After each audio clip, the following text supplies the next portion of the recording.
बच्चों, आप सबका एएससी स्टार्टर में बहुत बहुत स्वागत है। आज से मैं आपको चैप्टर नंबर 2 करवाने जा रहा हूँ, linear equation in one variable. ठीक है, सबसे पहले हमें चैप्टर का मीनिंग क्लियर होना चाहिए, तभी हम इस चैप्टर को अच्छे से कर सकते हैं। यहाँ लिखा है लीनियर इक्वेशन। लीनियर इक्वेशन का मतलब ये होता है कि अगर किसी भी वेरिएबल के ऊपर एक पावर है, कितनी डिग्री है? एक। देखो, जो ऊपर पावर होती है उसको डिग्री से डिनोट किया जाता है। अब बताओ इसके ऊपर कितनी डिग्री है? 2 है। इसके ऊपर कितनी डिग्री है? 3 है। तो क्या इसे हम लीनियर बोलेंगे? क्या हम इसको लीनियर बोलेंगे? यस। लीनियर का मतलब होता है जिसकी डिग्री 1 हो, जिसकी डिग्री 1 हो। सुन लिया? लीनियर किसे कहते हैं? जिसकी डिग्री 1 हो। इसको लीनियर बोलेंगे? नो। क्यों? क्योंकि डिग्री 2 है। इसको क्वाड्रेटिक बोलेंगे। क्या बोलेंगे? क्वाड्रेटिक बोलेंगे। इसकी डिग्री कितनी है? 3 है। तो ये भी लीनियर नहीं है, ये भी लीनियर नहीं है, क्योंकि हम लीनियर का चैप्टर पढ़ रहे हैं, हमें सिर्फ लीनियर को देखना है। इसको क्यूबिक बोलेंगे। क्या बोलेंगे? क्यूबिक। इसे द्विघाती बोलेंगे, इसे त्रिघाती बोलेंगे। ये हम 9th क्लास में सारी चीजें सीखेंगे। अभी हमें खाली लीनियर इक्वेशन सीखनी है। लीनियर इक्वेशन का मतलब ये होता है कि जिसकी डिग्री 1 हो, जिसकी डिग्री 1 हो। अब बताओ, ये लीनियर इक्वेशन है? यस, ये भी लीनियर इक्वेशन है, क्योंकि इसकी भी डिग्री 1 है, इसकी भी डिग्री 1 है। लेकिन हमारे 8 चैप्टर में खाली बोला है 1 वेरिएबल। यहाँ पे कितने वेरिएबल है? 2 है। कितने हैं? 2 वेरिएबल है। इसका मतलब क्या हुआ कि ये 1 वेरिएबल नहीं है, इसलिए नो। हमें ऐसी लीनियर इक्वेशन चाहिए जो 1 वेरिएबल में हो। तो ये x + 2 है? यस। x + 4 है? यस। y + 3 है? यस। क्योंकि एक वेरिएबल होना चाहिए। अब बच्चों, वेरिएबल किसे कहेंगे? a से लेकर z में सारे वेरिएबल माने जाएंगे। अगर क्वेश्चन में लिख दिया a b c कांस्टेंट है, क्या है? कांस्टेंट, तो फिर हम इसको वेरिएबल नहीं मानेंगे। कांस्टेंट का मतलब एक तरह से गिनती होती है, डेफिनेट वैल्यू होती है। जबकि जो वेरिएबल होती है ना, उसकी इनडेफिनेट वैल्यू मतलब कुछ भी हो सकता है। अब x की जगह 4 हो सकता है, 4, 3, 2, 1, 7, 9, 10, 100, 2000, इसलिए उसको वेरिएबल कह रहे हैं। यहां तक क्लियर हो गया? एक बार दोबारा से समझ लो। ये पहले इरेज कर दूं, तो एक बार मैंने कहा दोबारा से बता देता हूं। तो देखो, जिसकी डिग्री 1 होती है, जिसकी डिग्री 1 होती है, उसको हम क्या बोलेंगे? लीनियर इक्वेशन बोलेंगे। क्या बोलेंगे? लीनियर इक्वेशन बोलेंगे। ठीक है। लेकिन जिसकी डिग्री 1 है और केवल एक ही वेरिएबल है, तो उसे हम क्या बोलेंगे? Linear equation in 1 variable. In 1 variable. तो ये लीनियर इक्वेशन इन 1 वेरिएबल है। ये भी लीनियर इक्वेशन इन 1 वेरिएबल है, क्योंकि दोनों सेम है। अब बताओ, ये क्या है? x + y + 2। ये लीनियर इक्वेशन तो है, मैं खाली एल लिख रहा हूं, लीनियर इक्वेशन तो है, लेकिन इन 2 वेरिएबल में। किसमें? 2 वेरिएबल में। जब 2 हो जाते हैं तो उसे 2 चर वाला कहेंगे। हम खाली 1 वेरिएबल पढ़ेंगे, 1 चर वाला पढ़ेंगे। अब ये क्या है? अब ये लीनियर नहीं है, ये लीनियर नहीं है, क्वाड्रेटिक है। क्या है? क्वाड्रेटिक। क्वाड्रेटिक का मतलब क्या होता है? द्विघाती। लेकिन ये 1 वेरिएबल में है। किसमें है? इन 1 वेरिएबल। तो आपको डिफरेंट क्लियर होना चाहिए कि 1 वेरिएबल किसे कहते हैं और लीनियर इक्वेशन किसे कहते हैं। इसलिए मैंने 2 बार आपको बता दिया क्वाड्रेटिक। ठीक है, लीनियर इक्वेशन क्लियर हो गया। हिंदी में से बोलते हैं द्विघाती, 1 वेरिएबल 1 चर वाले। ठीक है। अब मैं क्वेश्चन करवाता हूँ, एक्सरसाइज स्टार्ट करता हूँ।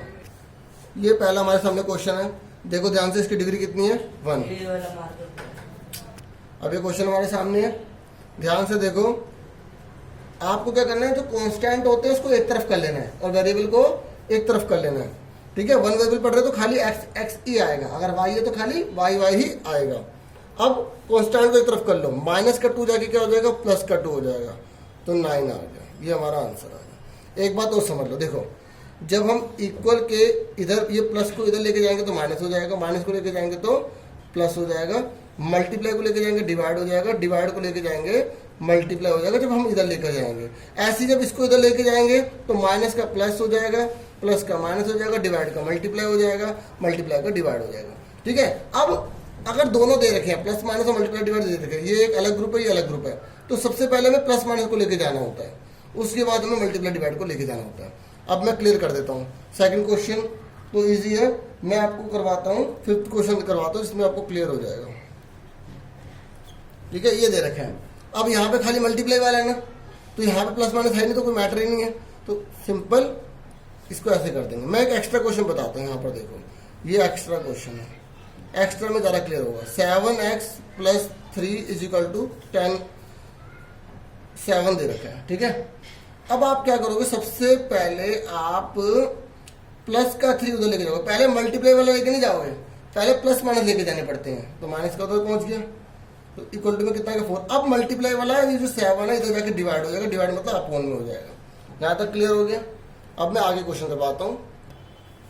देखो सेकंड क्वेश्चन देखो पहले, y plus 3 is equal to में 10 दे रखा है, तो प्लस का जाके क्या हो जाएगा बच्चों, माइनस हो जाएगा। तो 10 में से 3 का 7 आ गया। अब क्वेश्चन नंबर 3 देखो, क्वेश्चन नंबर 3 में 6 is equal to Z plus 2 दे रखा है। इधर लिखो या इधर लिखो कोई दिक्कत नहीं है, प्लस का 2 जाके माइनस का हो जाओ। एक चीज यहाँ करना, ओवरऑल लिख देना। क्या लिख देना, ओवरऑल। और जो मैंने पहले में नहीं लिखा उसमें भी लिखना, ठीक है। अभी प्लस का 2 जाके माइनस का होगा, जेड को इधर रहने दिया। हमें क्या करना होता है, वेरिएबल को अकेला करना होता है। क्या करना होता है, अकेला करना होता है। तो इसको ओवरऑल करके लिखते रहना। तो जेड इक्वल टू कितना आ गया, 4 आ गया। क्या आ गया, 4 आ गया। अब क्वेश्चन नंबर 4 देखो, 3 अपॉन में 7 एक्स इक्वल टू में 17 अपॉन में 7, ये पूरा प्लस में है, ये उधर जाके क्या हो जाएगा, माइनस का हो जाएगा। क्या हो जाएगा, माइनस का। तो ये नीचे आ गया, एलसीएम ले लिया। जब दोनों सेम होते हैं एक बार लिख लो, ये आसान तरीका होता है, इसी वे 17 में 3 का कितना बचे, 14 अपॉन में 7, 7 2 जा 14 आ गया। क्लियर हो गया। आगे देखो अब फिफ्थ क्वेश्चन देख लो। मैंने अभी आपको फिफ्थ क्वेश्चन करवाया था ना, एक बार दोबारा से देख लो, क्लियर हो जाएगा। 6x इक्वल टू में 12, ये मल्टीप्लाई में, क्वेश्चन है मल्टीप्लाई में, तो मल्टीप्लाई वाला डिवाइड हो जाता है। तो 6 2 जा 12। अब 6 क्वेश्चन देखो, t अपॉन में 5 इक्वल टू 10, ये डिवाइड है, तो डिवाइड वाला जाके क्या हो जाएगा, मल्टीप्लाई। तो t इक्वल टू कितना आ गया, 10 5 50। सिंपल है बहुत, लेकिन आपको सिंपल बनाने के लिए थोड़ी मेहनत करनी पड़ेगी अगर आपको थोड़ा कंसेप्ट क्लियर नहीं है तो। पहले कंसेप्ट क्लियर कर लो, मैंने बता दिया आपको कंसेप्ट। देखो ये मल्टीप्लाई में, ये डिवाइड में, ये मल्टीप्लाई में, ये डिवाइड में। तो क्या करेंगे, डिवाइड वाला मल्टीप्लाई और मल्टीप्लाई वाला डिवाइड हो जाएगा। तो आप कैंसिल करो, ऊपर नीचे कट रहा है, ऊपर नीचे काटते, यूं मत काट देना, ठीक है। ऊपर नीचे काटते हैं, न्यूमरेटर को डिनोमिनेटर से, डिनोमिनेटर को न्यूमरेटर से। तो अंश को हर से काटो, हर को अंश से। 2 9 जा 18 आ गया, 9 3 जा 27 आ गया, ये हमारा आ गया। अब 8th क्वेश्चन देखो, 1.6 is equal to y upon में 1.5, तो क्रॉस मल्टीप्लाई कर दो जब, ठीक है। आप या तो ये क्रॉस मल्टीप्लाई वाला सिंपल तरीका पढ़ा लो, नहीं तो मैंने आपको क्या बताया, डिवाइड वाला जाके क्या हो जाएगा, ये डिवाइड में ना अपॉन में y के, तो ये मल्टीप्लाई में हो जाएगा। अब 16 और 15 की मल्टीप्लाई कर लो, 15 की 16 मल्टीप्लाई करोगे 240 आएगा। पॉइंट कितने के बाद है, 1 2, तो यहाँ लग गया। तो मैंने क्या कहा था, ओवरऑल लिखते जाना। क्या लिखते जाना, ओवरऑल, ठीक है। अब आगे क्वेश्चन देखो, 9वां क्वेश्चन देखो बच्चों, 9th question, 7x minus 9 equal to 16. There is a 16. When you take minus 9 on the right hand side, you will get plus 9. Then after adding 16 plus 9, you would get 25. There is a 7 which is in multiply. You would take on the right hand side would be in a divide form. This is your answer. No need to write again. Or would be used here. This is your answer. Hope you would understand very well. ठीक है, समझ में आ गया।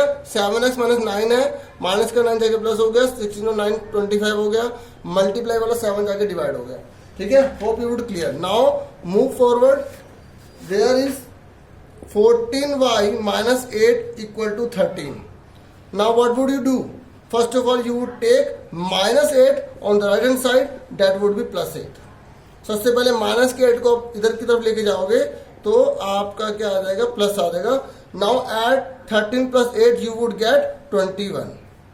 Okay, now there is a 14 which in multiply here, you would take on the right hand side would be in a divide form or upon in denominator.